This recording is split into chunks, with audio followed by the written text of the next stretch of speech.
जय हिंद दोस्तों, स्वागत है मेरे वीडियो में। दोस्तों इस वीडियो में हम बिहार शिक्षक भर्ती तैयारी 4.0 के लिए भौतिकी को करने वाले हैं। तो चलिए दोस्तों वीडियो को स्टार्ट करते हैं। तो दोस्तों यहाँ पहला प्रश्न है, विंडो या घरेलू क्लीनर या परफ्यूम स्प्रे के रूप में इस्तेमाल की जाने वाली स्प्रे बोतलें निम्नलिखित में से किस पर काम करती हैं? ऑप्शन है किसका क्रिया, बर्नौली का सिद्धांत, पास्कल का नियम, उपयुक्त में से एक से अधिक, कोई नहीं। तो दोस्तों इसका राइट आंसर हो जाएगा ऑप्शन नंबर बी, बर्नौली का सिद्धांत। ऑप्शन नंबर बी दोस्तों, बर्नौली का सिद्धांत इसका राइट आंसर हो जाएगा। इसके एक्सप्लेनेशन को देख लेते हैं दोस्तों। इसमें दिया हुआ है कि विंडो या घरेलू क्लीनर या परफ्यूम स्प्रेयर के रूप में इस्तेमाल की जाने वाली बोतलें बर्नौली सिद्धांत पर काम करती हैं। बर्नौली सिद्धांत स्विस गणितज्ञ डेनियल बर्नौली द्वारा दिया गया था। तो इसको ध्यान में रखिए दोस्तों। अगला प्रश्न है, ट्यूबलाइट में प्रकाश किस पर निर्भर रहता है? ऑप्शन है ट्यूब में गैस पर, ट्यूब में ठोस धातु, ट्यूब में द्रव पर, या ट्यूब का शीशा पर।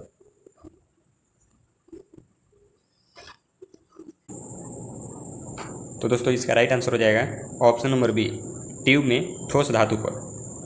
दोस्तों ट्यूब में प्रकाश जो होता है वो उसके अंदर जो ठोस धातु प्रयोग की जाती है उस पर निर्भर करता है।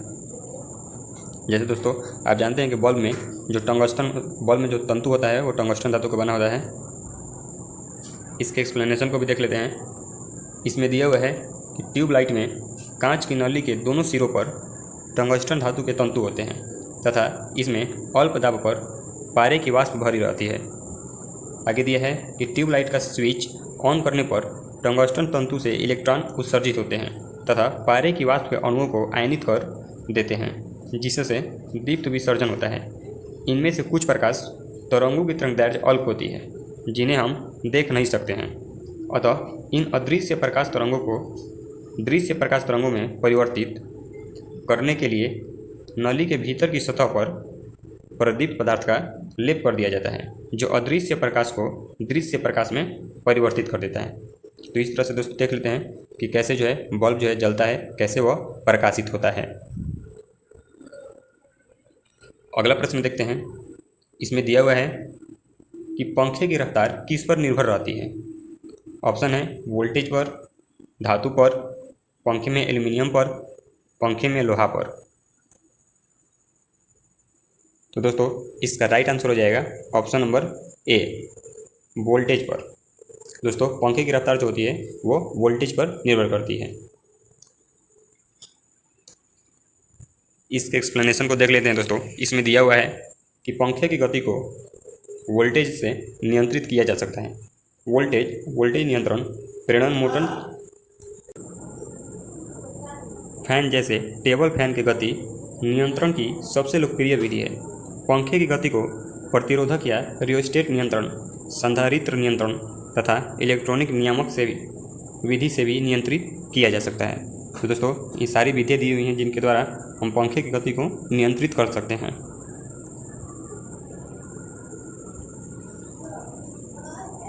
अगला प्रश्न है दोस्तों, विद्युत चुंबक का कोर बनाने के लिए सामान्यतः उपयोग की जाने वाली सामग्री कौन सी है?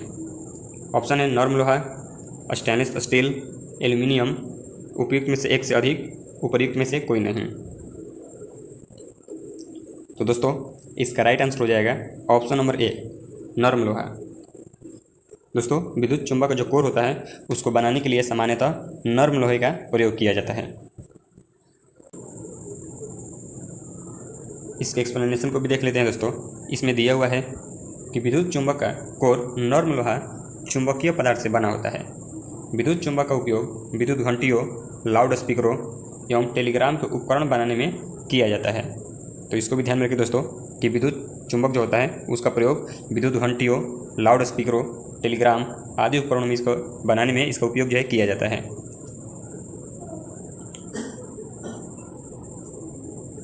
अगला प्रश्न दिया हुआ है दोस्तों यहाँ पर, आधुनिक टेलीफोन उपयोग करता है रेडियो तरंगों का, ध्वनि तरंगों का, दृश्य प्रकाश का या फिर चुंबक का। दोस्तों इसका राइट आंसर हो जाएगा ऑप्शन नंबर ए, रेडियो तरंगों का। दोस्तों आधुनिक टेलीफोन जो होता है वो रेडियो तरंगों का प्रयोग करता है। इसके एक्सप्लेनेशन को भी देख लेते हैं दोस्तों। इसमें दिया हुआ है कि आधुनिक टेलीफोन में रेडियो तरंगों का उपयोग किया जाता है।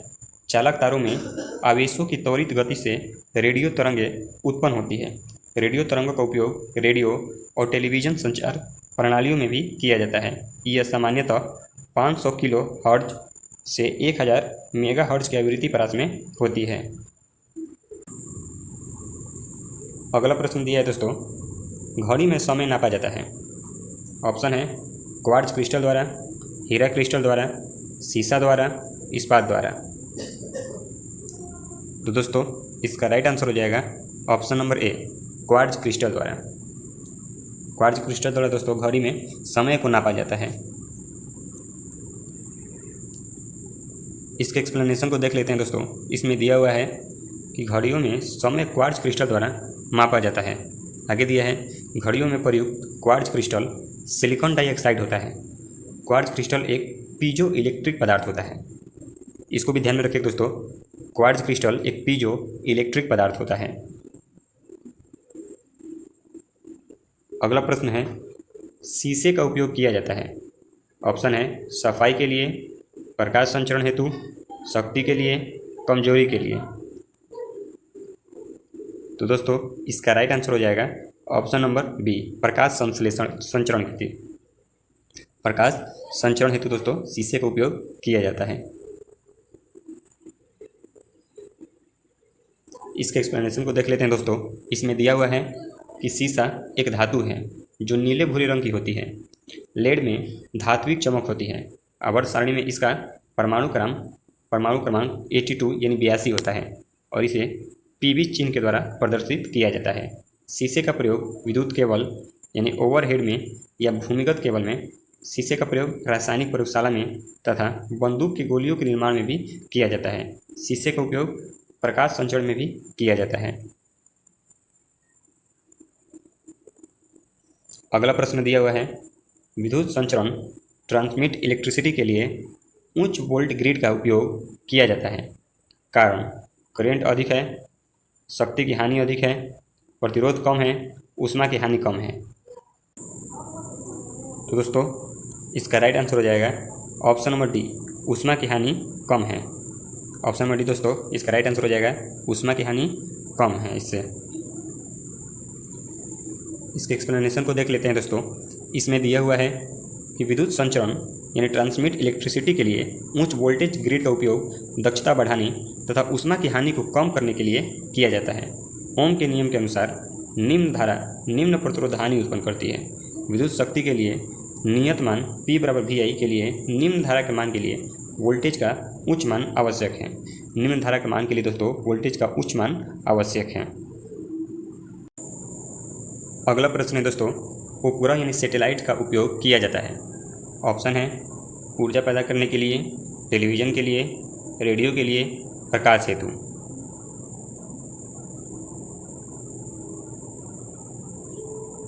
तो दोस्तों जितने भी उपग्रह या सैटेलाइट होते हैं उन सबका प्रयोग दोस्तों टेलीविज़न के लिए भी किया जाता है। टेलीविज़न जो हम अपने घरों में चलाते हैं दोस्तों वे सैटेलाइट के माध्यम से ही चलते हैं। साथ ही रेडियो चलाने के लिए भी दोस्तों सैटेलाइट का प्रयोग किया जाता है। तो इसको भी ध्यान रखिएगा। तो इस तरह से इसमें एक से अधिक आंसर हो जाएगा जो कि ऑप्शन में नहीं दिया हुआ है। तो इस प्रश्न का दोस्तों एक से अधिक आंसर हो जाएगा जो कि प्रश्न में ऑप्शन नहीं दिया हुआ है। इसलिए इसके एक्सप्लेनेशन को देख लेते हैं। इसमें दिया हुआ है कि उपग्रह का प्रयोग संचार प्रसारण, मौसम विज्ञान सहित कई विभिन्न क्षेत्रों में किया जाता है। कृत्रिम उपग्रह एक विशेष प्रयोजन से भेजा गया एक इलेक्ट्रॉनिक उपकरण है जो पृथ्वी या अन्य उपग्रह की परिक्रमा करता है, जबकि प्राकृतिक उपग्रह अंतरिक्ष में अन्य ग्रहों की परिक्रमा करता है। अगला प्रश्न देखते हैं दोस्तों। इसमें दिया हुआ है एक जीव बराबर होता है। ऑप्शन है 10 का पावर -25 से, 10 का पावर 25 से, 10 का पावर -21 से, 10 का पावर -22 से, एक से अधिक कोई नहीं। तो दोस्तों इसका राइट आंसर हो जाएगा ऑप्शन नंबर सी, 10 का पावर -21 के। एक जिप्टो दोस्तों 10⁻⁻21 के बराबर होता है, अर्थात 1 जिप्टोमीटर दोस्तों, इसका मतलब हुआ कि 1 जिप्टोमीटर जो है वो 10⁻21 मीटर के बराबर होगा। 1 जिप्टोमीटर दोस्तों 10⁻21 मीटर के बराबर होगा।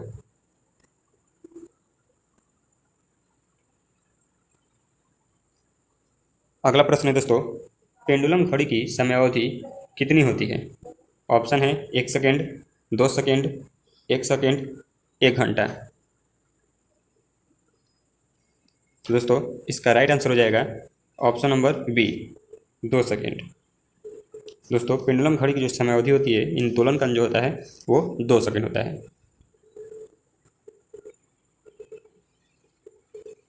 इसके एक्सप्लेनेशन को भी देख लेते हैं दोस्तों। इसमें दिया हुआ है कि पेंडुलम घड़ी की समयावधि 2 सेकेंड होती है।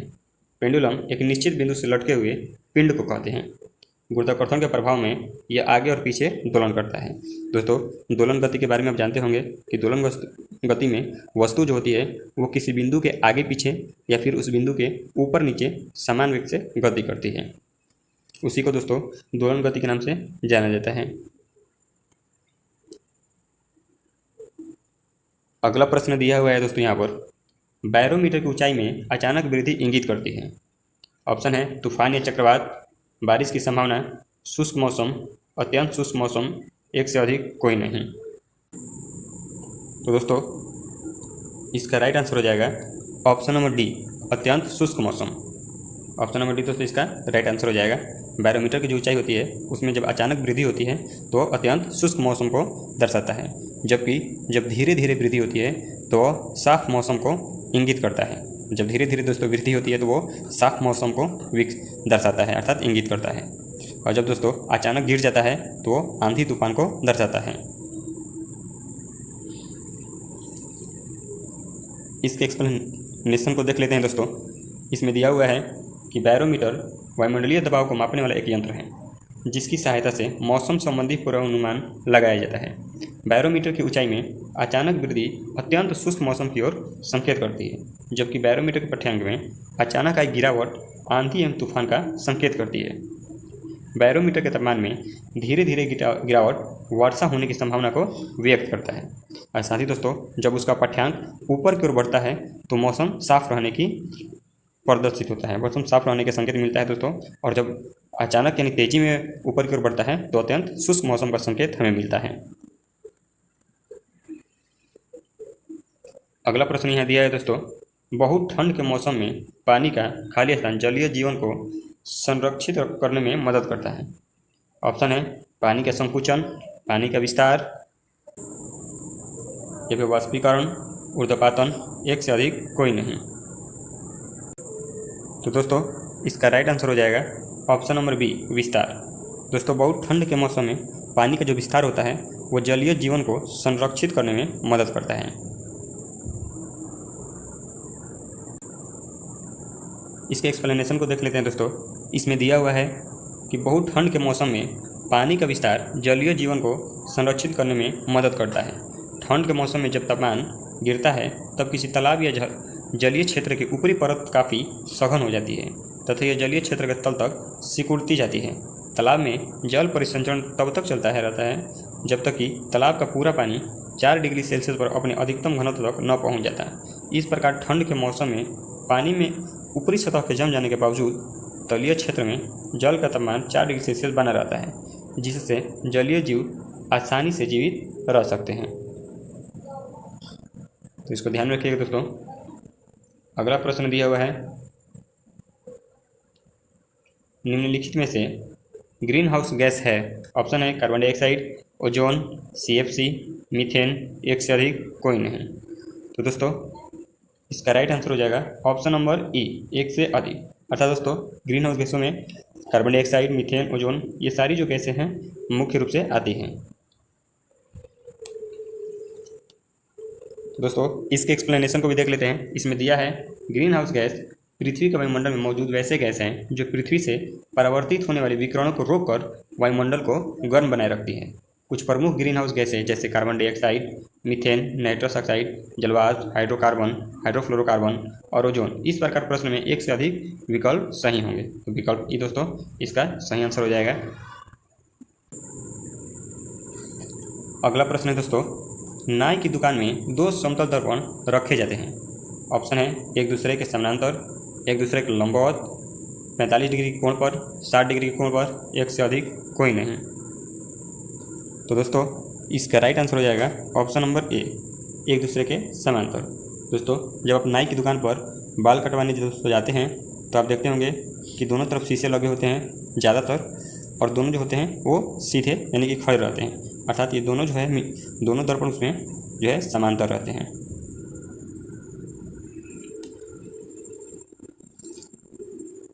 इसके एक्सप्लेनेशन को देख लेते हैं दोस्तों। इसमें दिया हुआ है कि समतल दर्पण एक तरफ रजत धातु की चमकीली परत वाली कांच की पतली चपटी चिकनी शीट होती है। समतल दर्पण द्वारा बने प्रतिबिंब की प्रकृति आभासी और सीधी होती है। इसमें प्रतिबिंब का आकार वस्तु के आकार के बराबर होता है तथा दर्पण पर बना प्रतिबिंब का दर्पण के पीछे उतना ही दूरी पर बनता है जितनी दूरी पर वस्तु दर्पण के सामने रखी होती है। नाई की दुकान में समतल दर्पण का प्रयोग किया जाता है जो एक दूसरे के समांतर रखे जाते हैं। तो इसको भी ध्यान में रखिएगा दोस्तों। तो दोस्तों इसका राइट आंसर हो जाएगा ऑप्शन नंबर सी, 45 से 64 किलो हर्ट्ज। तो चलिए दोस्तों, बिजली जो होती है दोस्तों ये प्रस्रव्य तरंगी को, प्रस्रव्य जो ध्वनि होती है, प्रस्रव्य जो तरंगे होते हैं उनको ये लोग सुन सकती हैं। इसके साथ दोस्तों चमगादड़ भी, बिजली भी, ये क्या होती है कि प्रस्रव्य जो तरंगे होती हैं जो कि 20,000 हर्ट्ज से अधिक होती हैं वो इन्हें सुन सकती हैं। बिजली जो होती है दोस्तों वो प्रस्रव्य तरंगों को सुन सकती है। तो चलिए दोस्तों, हमारे वीडियो यहीं पर समाप्त होता है। मिलते हैं अपने अगले वीडियो में, तब तक के लिए धन्यवाद।